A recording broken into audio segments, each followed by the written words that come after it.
Have you ever heard of Jael? No, not Jael, but Jael. Well, if you have, then you would know that her name means mountain goat. And just like the animal that bears her name, she stood firm and fearless in the face of danger. You see, Jael was no ordinary woman. She was a warrior. And her story began when her husband, Heber, who was the chief of a local tribe, made the huge mistake of giving Sisera, the commander of an invading army, some water to refresh himself. Now, Sisera and his men had been harassing Israel for years, killing and pillaging as they went. So when he stopped at Heber's home for some water, Heber thought it would be a great opportunity to get rid of him once and for all. And so while Sisera was taking a nap, he crept up on him with a hammer in hand ready to end his life. But before he could swing the hammer, Sisera called out to him and warned him that if he killed him, his mother would have to carry him out of the city in a basket.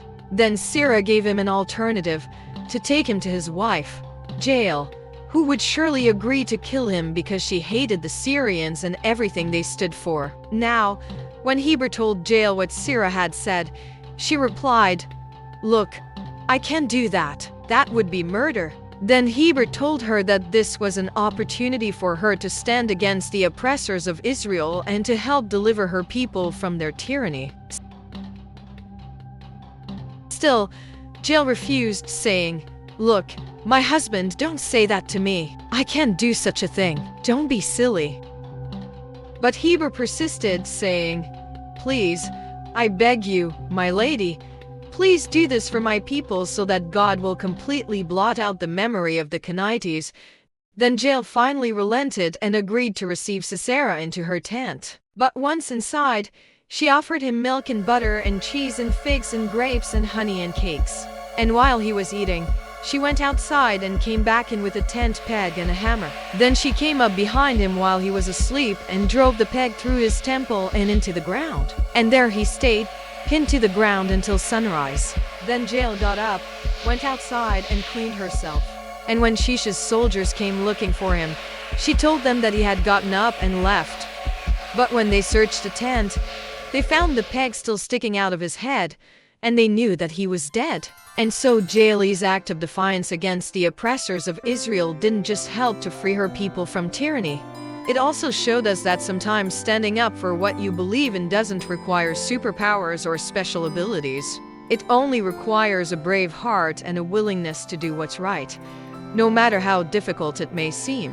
You see, Jael wasn't a warrior by trade. In fact, her name even means peaceful. But when push came to shove, she didn't hesitate to do what she believed was right. And you and I can learn a lot from her example. We live in a world today where many people try to sweep issues under the rug simply because they don't want to make waves. They would rather go along to get along than to speak up for what they believe in. But Jael's story teaches us that sometimes we must be willing to make waves in order to bring about change. Standing up for what you believe in isn't always easy, but the rewards of doing so can be great. Just ask Jael.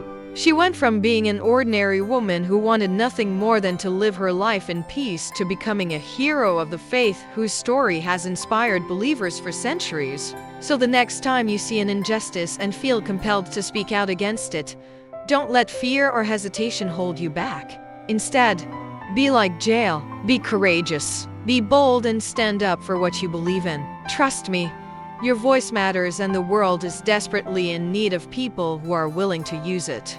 Well, that's all the time we have for today's episode. But before we go, I just want to encourage you to subscribe if you haven't already. And remember, God loves you and so do we. Until next time.